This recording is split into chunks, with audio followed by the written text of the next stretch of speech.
Sorry for the background noise, and the sun's on my face, and I've got a very pale face, so I just have to deal with the bad lighting. But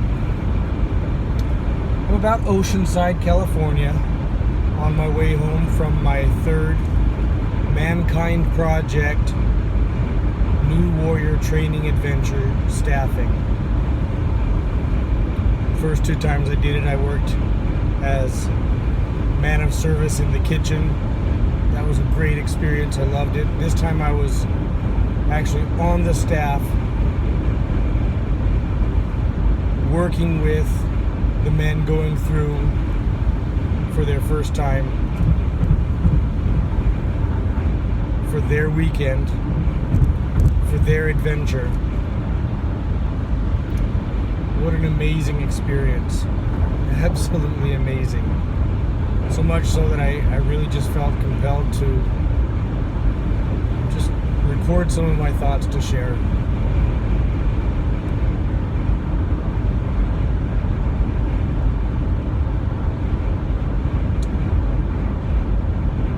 And I think there's something for just about everyone I know. I feel a connection that I did not know was possible, and that I didn't even think I deserved, even if it was possible.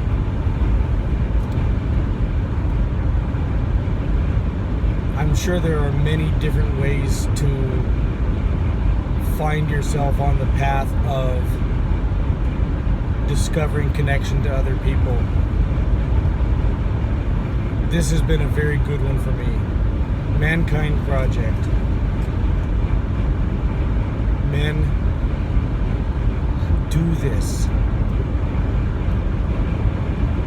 I should not have spent so much of my life believing that I had no value of my own. I should not have spent so much of my life believing that I was the only possible person who could be going through what I'm going through. And I just mean that generically. At any given time, the emotional pain, the physical pain, the sadness, the emotions in general. Absolutely, the most astonishing thing about going through these weekends, time and time again, is realizing how many other men say the exact same words that I feel.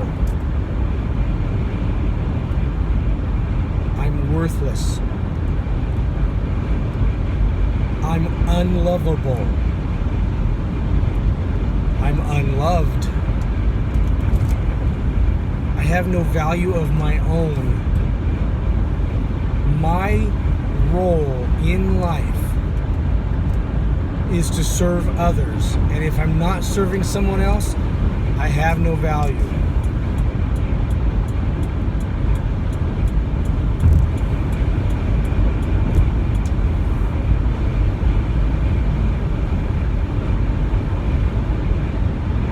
Those are the kinds of things I hear from other men all the time, and I thought I was the only one who felt that way. And worse, I thought I had to take care of it on my own. I thought the only way to do it right was to do it on my own. One of the first things actually that I learned in this training is that humans kind of rose to the top of the chain at a time when we were absolutely not the biggest player on the savannah, the biggest player in the jungle. There were lots and lots of animals that were bigger, stronger, faster.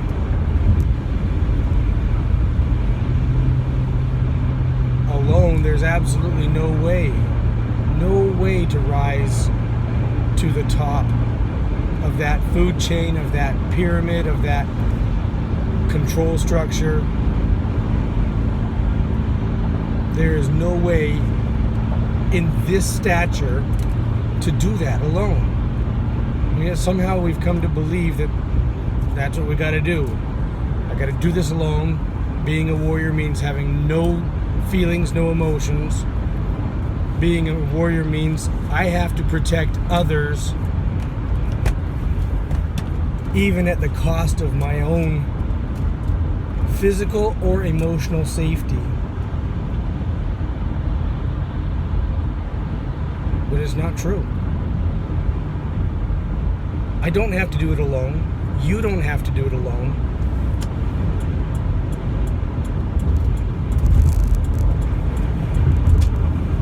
This isn't about being alone. We did not evolve to be alone.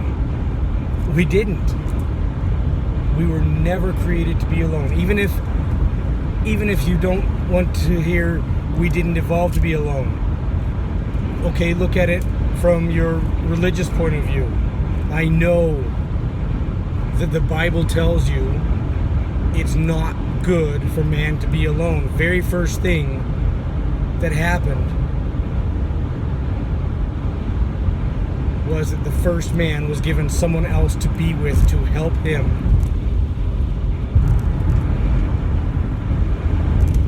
Whatever way you look at it, we don't have to be alone. You can be a very tough, very strong man and still need help from other men. Deserve help from other men. Receive help from other men. And deserve help from other men. I know I said that twice. I wanted to emphasize it. You can be a tough man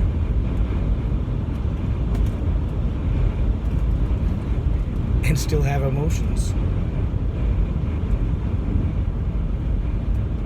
On my weekend, one of the things I learned was I was trying hard not to have emotions, any emotions at all. Mostly because I was trying to avoid pain. I hate pain. I despise it. I fear it. I don't want pain. And I learned pretty quickly that emotional pain is something I'm extremely sensitive to.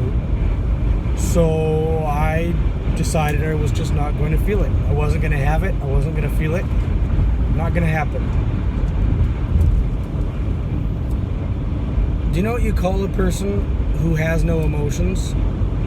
There's only one kind of person that truly has no emotions. And that person is dead.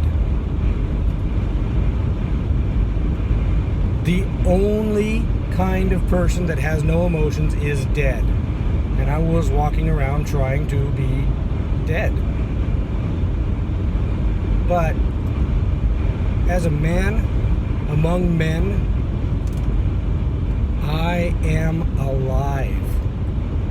I have emotions. I also have the sun in my eyes. Yikes. That doesn't make me less manly. It makes me more manly, especially when I can own my emotions. When I can own, I do sometimes get sad. I get scared. I get my feelings hurt. Somewhere along the way, I learned that the only appropriate emotion for a man is anger. But a strong man controls his anger. So every emotion that came up, I transformed it into anger. But then I suppressed that anger, basically trying to suppress all of my emotions, all of them. It doesn't work. It can't work. It will never work. Suppress it too long, put too much pressure on it, you're gonna crack. I know. cracked. I got to a point where all that pressure built up and I couldn't handle it. And one of the reasons I couldn't handle it, you guessed it, I was trying to handle it alone. I was trying to do it on my own. I thought, not only do I have to do it on my own because I'm a man, but I'm so worthless. I'm so low in the hierarchy of who deserves anything that I didn't even think I deserved help. I didn't deserve love. I didn't deserve forgiveness. So I absolutely tried to deal with all of it on my own.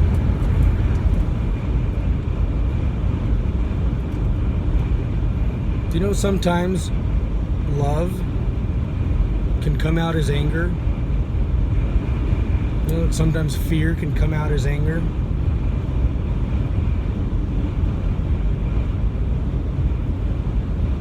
I'll give you an example. I can think of some things that happened to me, but since they're about other men in my life, I'm not going to use those. I'm going to talk about an example that recently happened to me. In our family area, we have a small student size or child size table and a chair that goes with it. But the chair, if you tip it too much, it'll slip around. It will break. And we're always telling the kids, don't tip that chair. Don't tip it backwards. Don't tip it forwards. Just sit in the chair.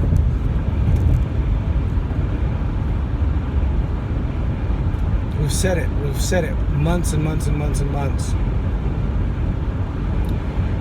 A couple of weeks ago, my youngest son, William, was at the desk using the computer, tipping the chair, and he tipped it forward as he was using the computer just enough that, sure enough, it slipped right out from under him, and he had just enough weight on it that he fell forward and hit his front teeth on the edge of the desk.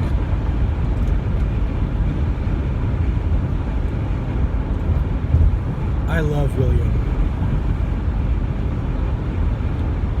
I am afraid of him being hurt.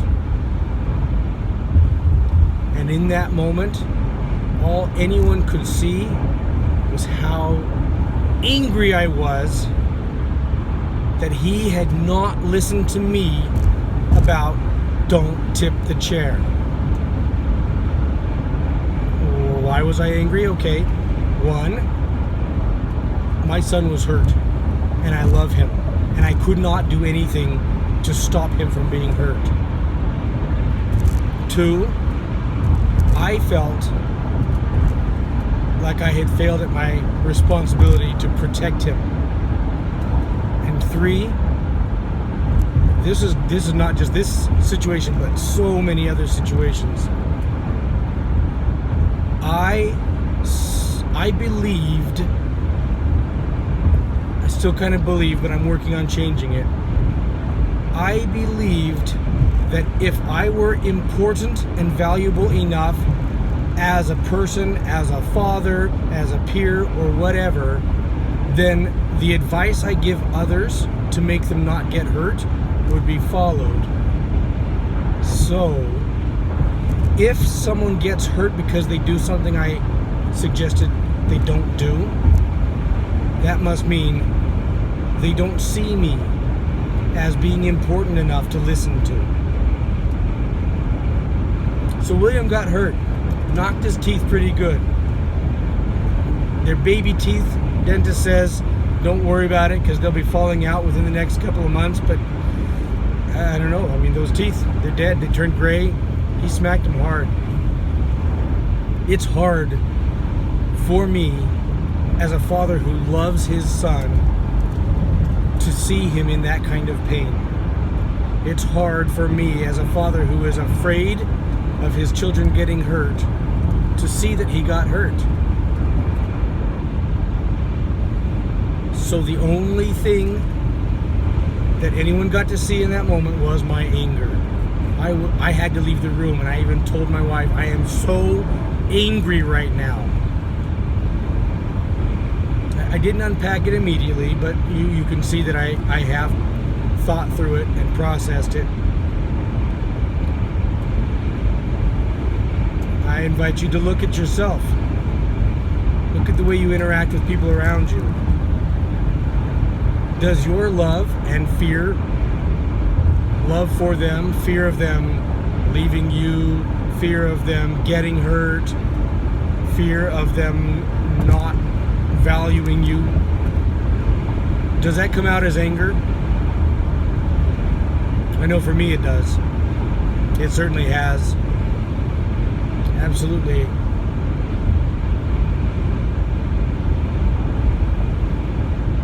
And when you combine that with believing that you have to control your anger or suppress your anger,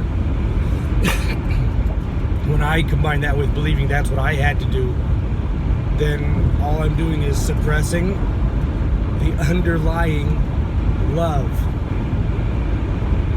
and the underlying fear.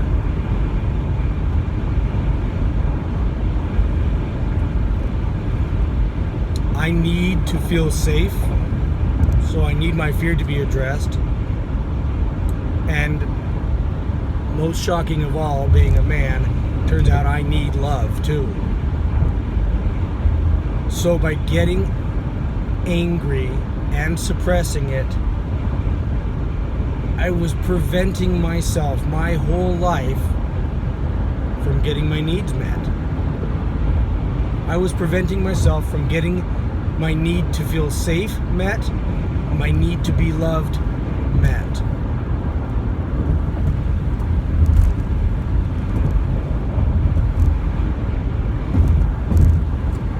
If you or a man in your life, this is open for everyone, this is open to men, women, however you identify yourself, this is an invitation to you.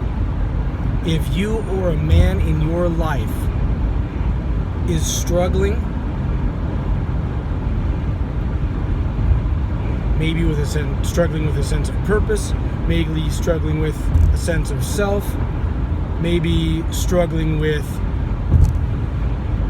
not knowing what you or what he needs, Mankind Project is for you. The weekend, the New Warrior Training Adventure, the I groups, which are integration groups that meet weekly, open circles that are not only for men who have gone through the New Warrior training, but are open to all men, and some open to all people, men, women, and however you identify yourself, it is for you. And there are definitely men there who look like me. There are men there with backgrounds like me.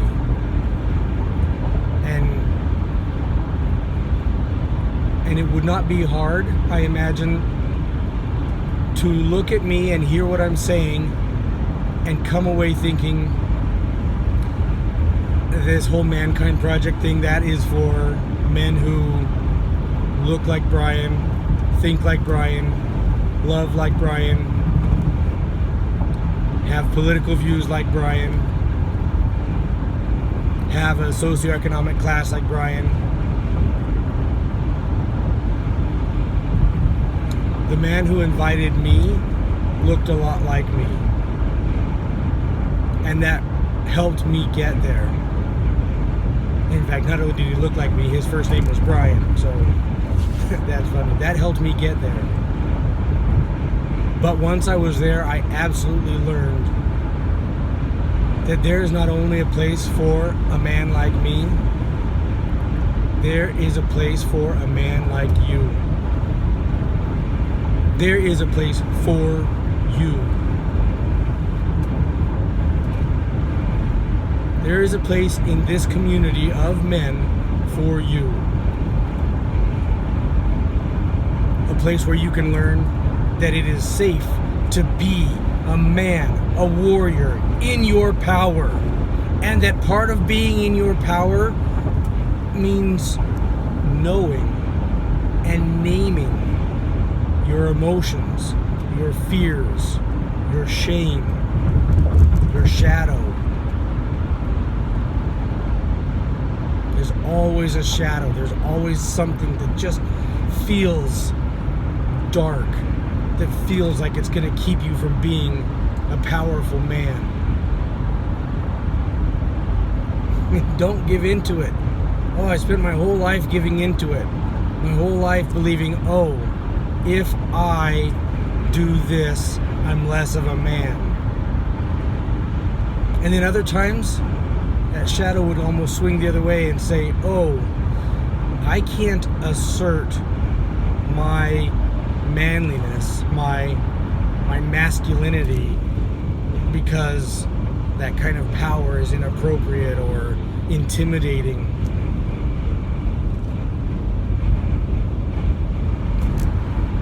Since joining Mankind Project, I have seen more manly, masculine warrior men cry openly than ever before in my life. And those men don't only cry for sadness. Almost every intense emotion causes tears. Intense sadness, yes, but so does intense happiness. And when we say men don't cry, well, that means we are not allowed any intense feelings. It doesn't matter whether it's intense sadness or intense happiness. And once we say we're not allowed intense feelings, it's easier and easier to say we're not allowed to have moderate feelings either. And then we're not allowed to have mild feelings. Just knowing that it is manly and powerful to have and acknowledge those feelings has been one of the most liberating experiences. One of the most amazing. I mean, you can see me fumbling. I can't even think words for it. It's perfect. And I'm talking manly men. Not just guys with neatly trimmed beards and short hair. I'm talking guys with scraggly beards, no beards, short hair, long hair, no hair, dreadlocks, comb overs. Every color of skin, hairy men, hairless men, men with just angry tattoos, men with beautiful artistic tattoos, men with no tattoos. I happen to be a man with no tattoo. It's pretty easy to look at me and say, oh, well, he looks like a very calm, easy, mild-mannered guy. He's got no tattoos. He's got a clean look about him. And as it turns out, you'd be wrong. I'm a really angry guy. I'm an angry man. And I never, ever let myself know it or acknowledge it or let other people see it. I say never, ever, but the reality is anybody who spent enough time around me usually got to see my anger because I can't really suppress it. I can't hold it in forever. But at the same time, some of the men that you might look at and think, this is an angry man. This is a violent man. This is a man I don't want to be friends with. I have had so many great chances to see them as warm, kind, loving, emotional men. Men with prison tattoos.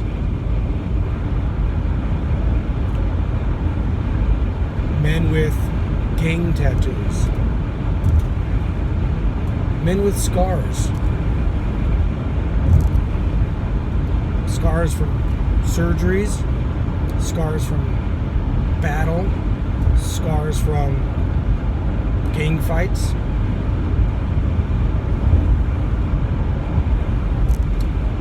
Those kind of scars are nothing even close to the kind of scars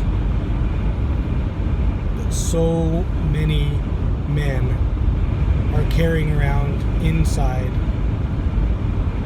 believing through and through, 100% believing that to be a man, they need to just be tough, ignore the scars, carry them.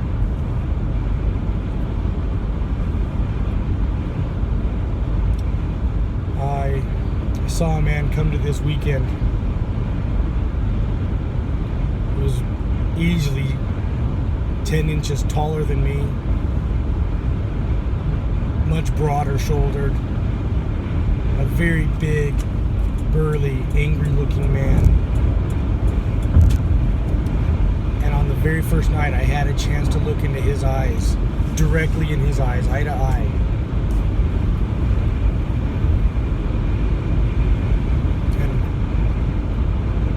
And he let me see him. He let me see his heart. And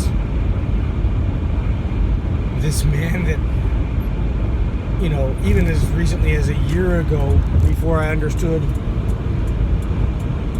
who I can be as a man, sorry, changing lanes here, I might have been intimidated by him because I would have absolutely judged him first, but he let me see him and it broke my heart. I wanted to hug him. That was my instinct. I wanted to let him, this big man who could absolutely kick my ass if I said the wrong thing to him, he let me know with his eyes that that's not what he needs at all. He just needs to feel important. He needs to feel valued. He needs to feel lovable, and he needs to feel loved.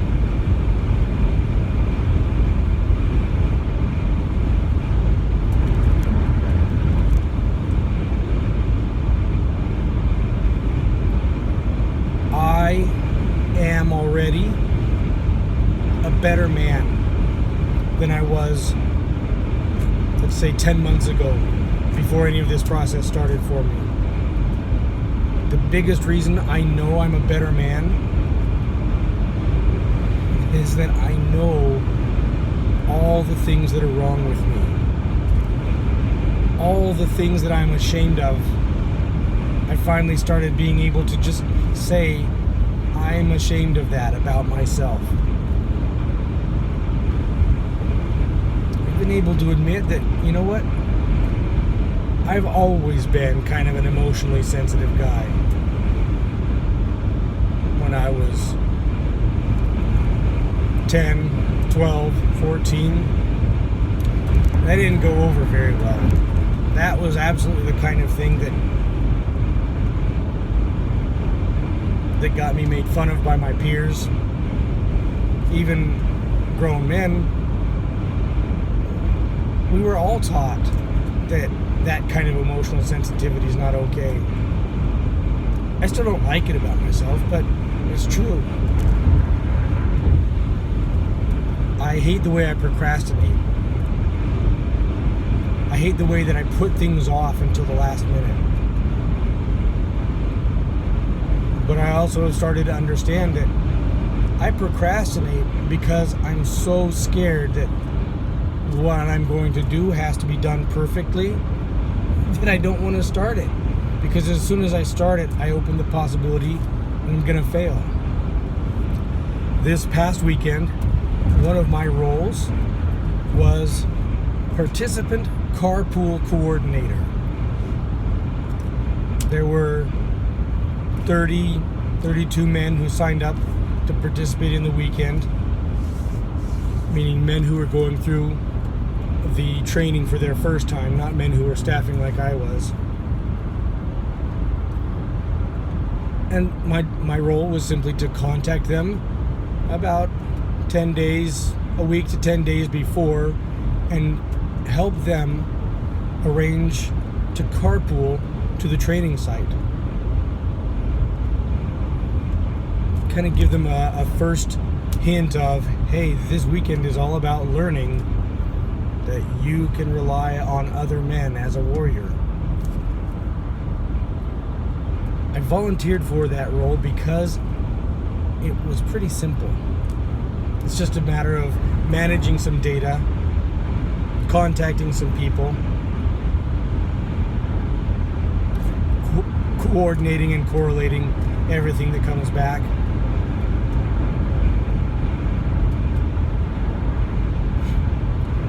And it was an important but simple task.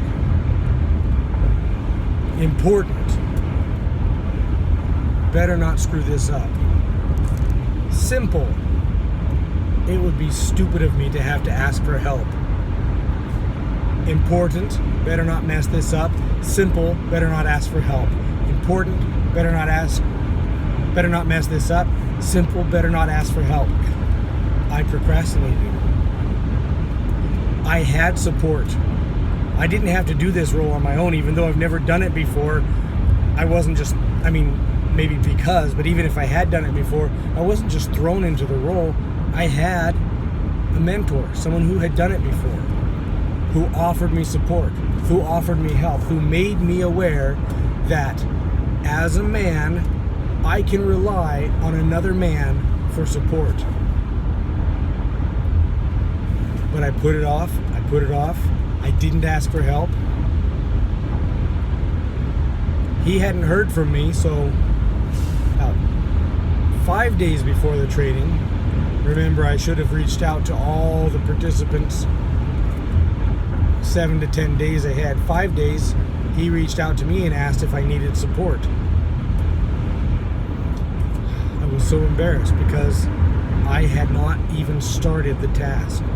And I knew why I hadn't started the task. I knew this is important. But it's simple. It's important, but it's simple.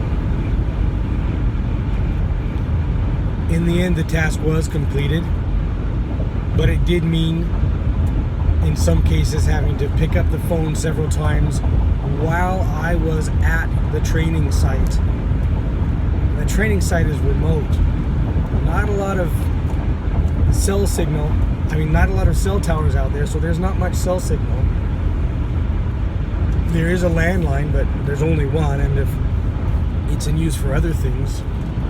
So I had to do a lot more work to get the job done because I hadn't asked for support, because I knew it was too simple to ask for support, and it was so important that I was afraid to mess it up, and I put off starting on it.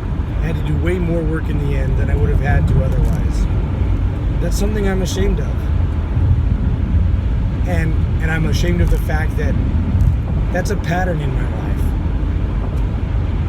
It's a pattern that is affected, if you're familiar with Empire and Great Jones, the nonprofit foundation.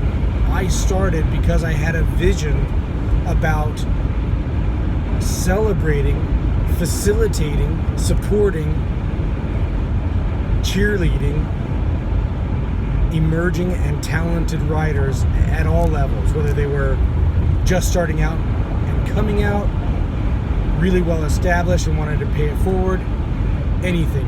I had something that to me was important, something that I was passionate about, but at some point it became so important to me and so simple that I didn't want to mess it up, but I felt stupid asking for help. And I compounded that until I had to step down from the foundation because I was so overwhelmed with everything in my life. I've actually been invited back to the Empire and Great Jones Creative Arts Foundation. And not only am I hoping to do a better job this time, but I'm keeping myself open to help. my struggles, my shame, my lack of skills in some areas actually don't make me less of a visionary. They don't make me less of a leader, and they don't make me less of a man, because there are things I am good at. I'm good at talking to people, not necessarily in person. Like this, I can do this. I'm good at encouraging people. I'm good at having a vision. I'm good at organizing things. I'm good at making connections between things that seem unrelated. I'm not good, I think I said organizing, and I want to be clear. I am good at collecting things together, collating. Organizing, maybe not so much. I don't know. There's different kinds of organization, and I'm okay saying that there are aspects to it, like categorization or arrangement, that I'm very good at. I think sometimes we think of organization as things being stored neatly or arranged neatly or maybe scheduled neatly. Those things I'm bad at. I'm very bad at organizing my desk, organizing my room, organizing my time, and saying, okay, I'm going to do this at such and such time and I'm not going to be late, and I'm going to do that at such and such a time and I'm not going to be late. I'm terrible at that. I'm very bad at that.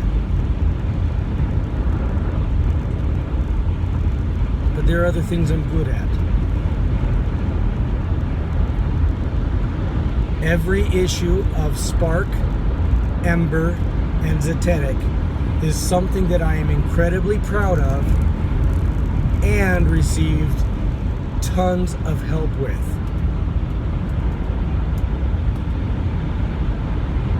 I think the thing I am most proud about with Zetetic is that when the idea was suggested, discussed, and formalized,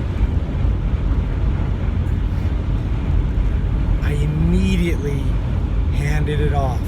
I immediately gave it to the person who suggested it. And I know that George Wells probably took that as, oh, kind of figures if I suggest something it'll be assigned to me.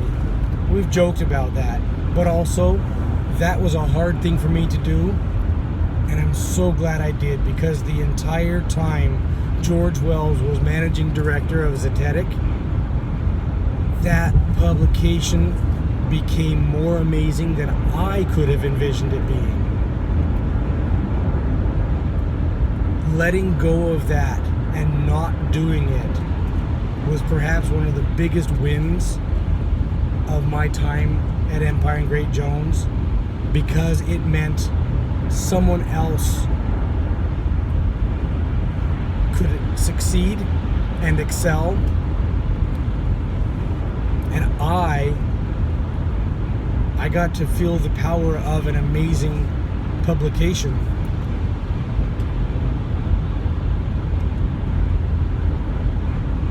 Instead of the shame of failing on yet another publication or project.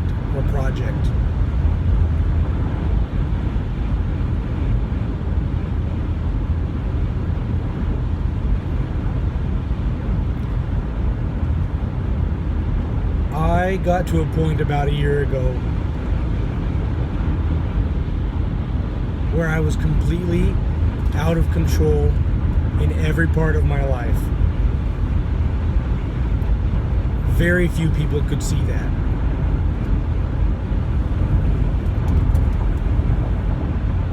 But I was out of control, mostly because I was trying so hard, so desperately, to control all of the things that I am ashamed of. To control what people could see about all of the things I am ashamed of.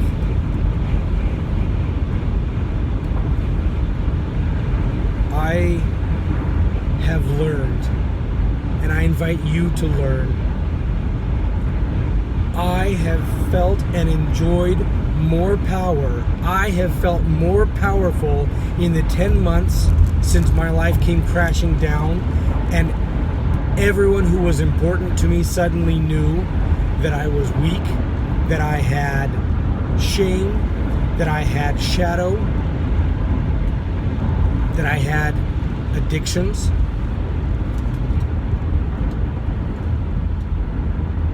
Compulsions, temptations, urges, things that I was not in control of at all. I have felt more power,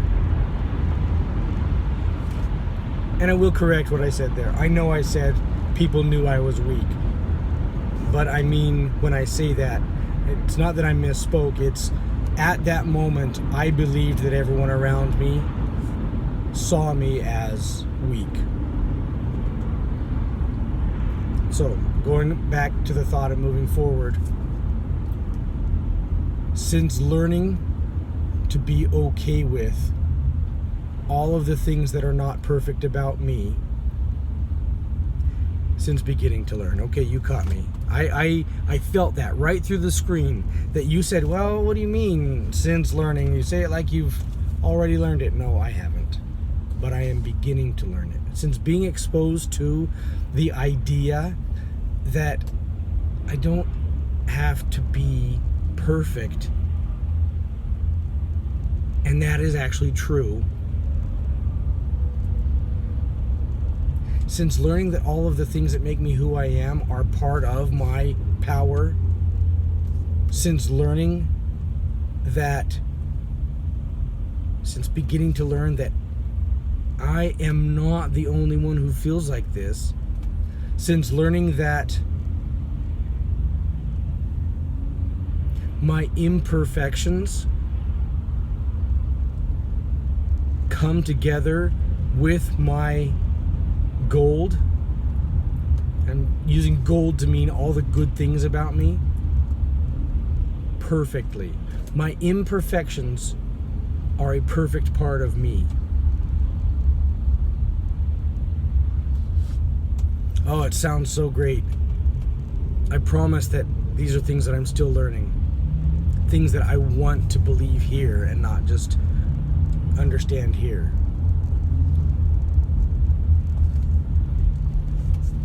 But it's a journey I'm willing to take. I am absolutely willing, for the first time in my life, to make this journey and see what's there, even if it's not perfect. Even if it means that there are things that I cannot do myself. Even if it means sometimes dealing with the fact that I have shame, I have fear, I have anger.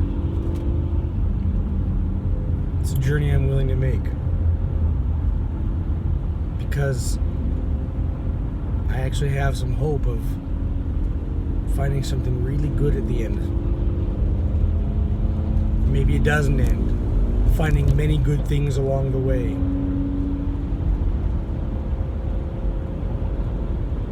Come with me. Come on the journey with me. I don't know if it's going to be a good journey or a bad journey. Doesn't matter. Come with me anyway. Come with me by joining Mankind Project. Come with me by, there's corollary projects, similar ideas called The Woman Within. There's Her, same idea. Come with me just by reaching out. Message me on Facebook. Send me an email. Send me snail mail.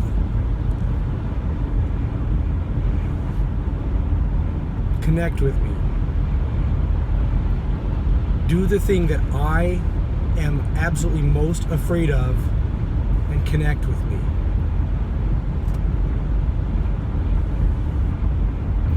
I know that true connection to another human being opens the door for pain, for rejection.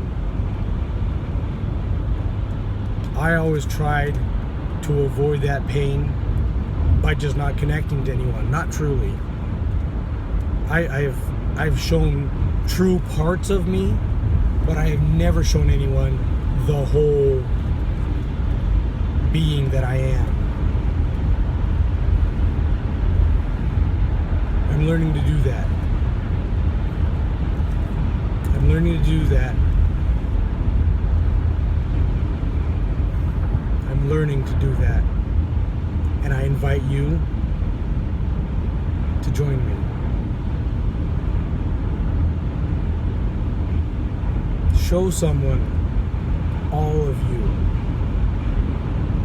Even that nasty part that you hate, that you're so afraid, oh, I just know everyone can see it and I'm trying to cover it. Oops, sorry, no hands.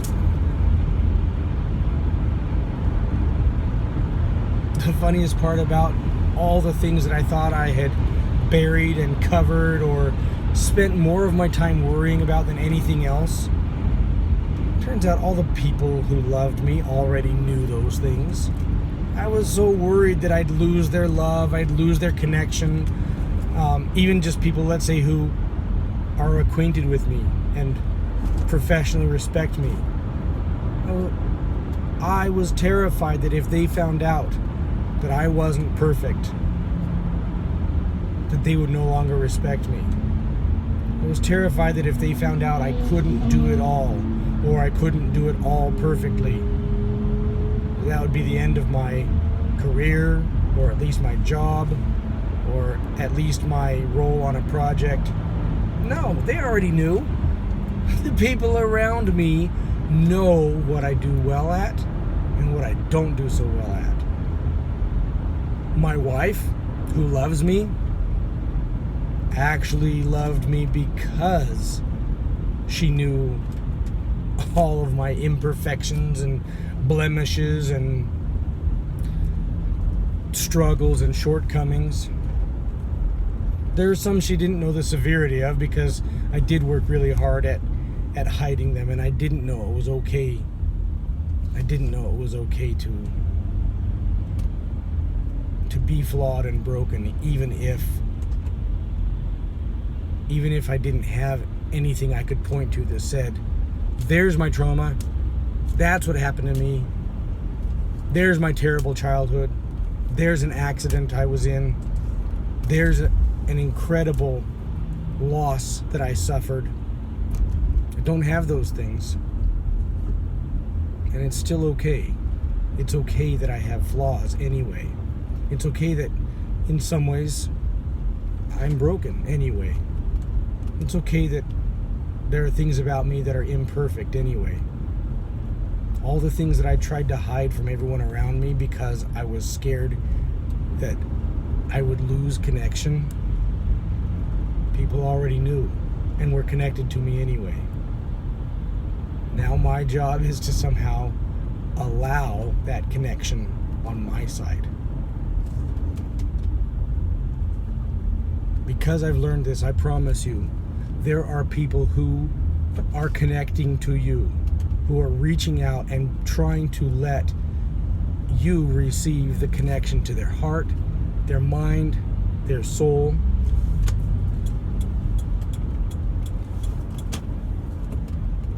Now you just gotta learn how to receive it. If I figure it out, I promise I'll share. I don't know yet, but I'm gonna get there.